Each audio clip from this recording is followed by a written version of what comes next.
안녕하세요. 하루에 3분 만에 중요한 스포츠 뉴스 정리해드립니다.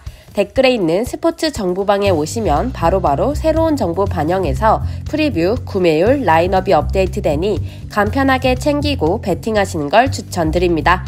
그럼 오늘의 뉴스 시작해볼까요? 제 아무리 오랫동안 팀에 헌신하며 역사적인 기록을 써내려가도 소용이 없는데요. 토트넘 호스퍼 보드지는 철저히 비즈니스적인 판단으로만 선수의 가치를 평가할 뿐입니다. 오로지 구단의 이익에만 관심이 있는데 선수의 미래 가치가 조금이라도 떨어진다고 판단되면 가차없이 냉정하게 돌아서죠. 캡틴 손흥민에게 1년 연장 옵션을 제안하려는 이유인데요. 손흥민에 대한 토트넘의 홀대로 팬들이 들끓고 있습니다. 계약 만료가 1년 남은 시점에서 장기 계약 대신 1년 연장 옵션을 가동해 주저앉힐 전망이기 때문입니다. 토트넘 구단 사상 최초의 비유럽인 주장, EPL 득점왕 등극 등 지난 9시즌 동안 손흥민이 걸어온 행보는 팀 레전드로 불리기에 전혀 부족함이 없죠. 하지만 토트넘은 많은 현지 매체와 팬들의 예상을 깨고 세 번째 연장 재계약 대신 옵션 발동을 선택했는데요. 이로써 토트넘은 주급 인상 부담을 최소화하면서 2026년 여름까지 손흥민을 보유하게 됐습니다. 손흥민은 만 34세까지 토트넘의 발목이 묶이게 된 셈이죠.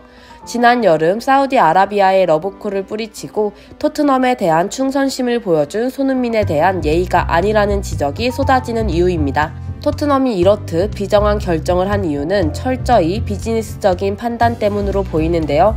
30대 중반으로 다가가는 손흥민에게 장기 계약을 제안하는 건 리스크가 따르죠. 대신 구단 입장에서는 연장 옵션으로 1년 더 써보고 그 다음에 팀에서 내보내든지 적절한 수준의 재계약을 하는지 판단하는 게 더 효율적일 수 있습니다. 이런 판단은 선수를 어디까지나 자산의 한 요소로 파악하고 있기 때문에 나오는 것인데 기본적으로 지금까지의 기여도나 선수가 보여준 구단에 대한 충성도는 고려 요소가 아닙니다.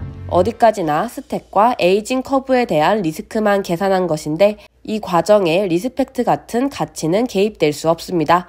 활용 가치가 있으면 좀 더 쓰거나 기간을 연장하고 아니라고 판단되면 버리면 된다고 생각하고 있는 것인데요. 사실 이러한 토트넘의 비즈니스 마인드는 어제 오늘 일은 아니죠.